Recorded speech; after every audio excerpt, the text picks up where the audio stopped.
Hi friends, welcome to Shaila Irshad YouTube channel. എളുപ്പത്തിൽ നാടൻ രീതിയിൽ സാമ്പാർ ഉണ്ടാക്കുന്ന വിധം. ഒരു പ്രഷർ കുക്കറിലേക്ക് സാമ്പാറിന് ആവശ്യമായ കഴുകി വൃത്തിയാക്കി വെച്ചിരിക്കുന്ന പച്ചക്കറികൾ എടുക്കുക. വഴുതനങ്ങ, പച്ച നേന്ത്രക്കായ, ചേന, ചൊരയ്ക്ക, വെണ്ടയ്ക്ക,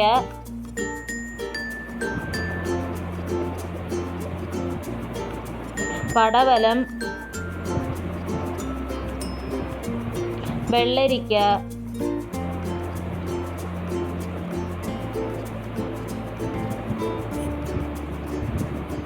ഉരുളക്കിഴങ്ങ്,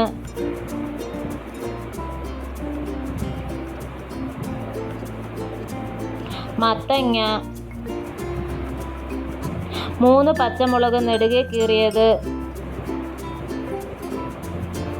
1 സവോള നീളത്തിൽ അരിഞ്ഞത്,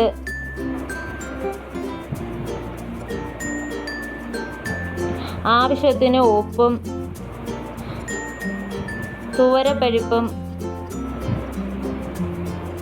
1/2 ടീസ്പൂൺ മഞ്ഞൾപ്പൊടിയും 2 ഗ്ലാസ് വെള്ളവും കൂടി ചേർത്ത് നന്നായി ഇളക്കി യോജിപ്പിച്ച് പ്രഷർ കുക്കർ അടച്ചു വെച്ചതിനു ശേഷം 3 വിസിൽ ആകുന്നതുവരെ വെയിറ്റ് ചെയ്യുക. പിന്നീട് ഒരു പാത്രം ചൂടായതിനു ശേഷം ഇതിലേക്ക് 2 ടേബിൾ സ്പൂൺ ഓയിൽ ഒഴിച്ച്, ഓയിൽ ചൂടായി വരുമ്പോൾ കടുക് പൊട്ടിച്ച് കുറച്ച് കറിവേപ്പിലയും നീളത്തിൽ അരിഞ്ഞു വെച്ചിരിക്കുന്ന സവോളയും ചേർത്ത് നന്നായി ഇളക്കുക. 5 മിനിറ്റോളം മീഡിയം ഫ്ലെയിമിൽ ഇളക്കിക്കൊണ്ടിരിക്കുക. ഒരു ലൈറ്റ് ഗോൾഡൻ ബ്രൗൺ നിറമാകുമ്പോൾ ഇതിലേക്ക് ആവശ്യമായ മസാലകൾ ചേർക്കുക. 1/4 ടീസ്പൂൺ മഞ്ഞൾപ്പൊടി, 3 ടീസ്പൂൺ മല്ലിപ്പൊടി, 1/2 ടീസ്പൂൺ മുളക് പൊടി, 3 ടേബിൾ സ്പൂൺ സാമ്പാർ പൗഡർ എന്നിവ ചേർത്ത്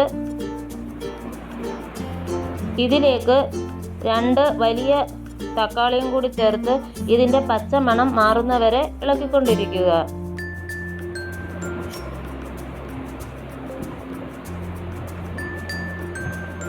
ഇതിലേക്ക് 1/4 ടീസ്പൂൺ കായപ്പൊടിയും കൂടി ചേർക്കുക.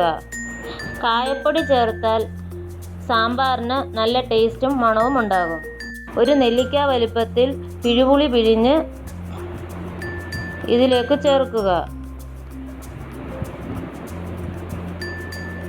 കുറച്ച് ചൂടുവെള്ളം കൂടി ഒഴിച്ച് നല്ല തിള വരുമ്പോൾ വേവിച്ച് വെച്ചിരിക്കുന്ന സാമ്പാർ കഷ്ണങ്ങൾ ഇതിലേക്ക് ചേർക്കുക.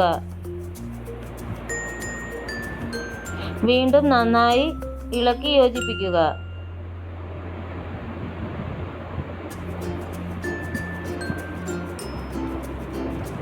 ആവശ്യത്തിന് ചൂടുവെള്ളവും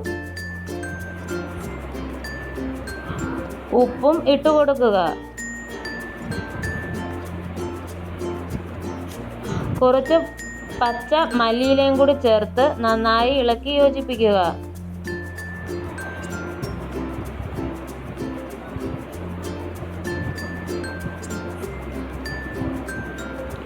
സാമ്പാർ റെഡി ആയിട്ടുണ്ട്. നമുക്ക് ഇതിനെ ഒരു സെർവിങ് ബൗളിലേക്ക് മാറ്റാം.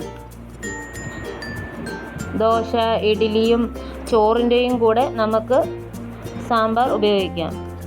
ഈ ചാനൽ നിങ്ങൾ ആദ്യമായിട്ട് കാണുകയാണെങ്കിൽ, നിങ്ങൾക്ക് ഇഷ്ടപ്പെടുകയാണെങ്കിൽ ലൈക്ക് ചെയ്യാനും ഷെയർ ചെയ്യാനും കമൻറ്റ് ചെയ്യാനും മറക്കരുത്.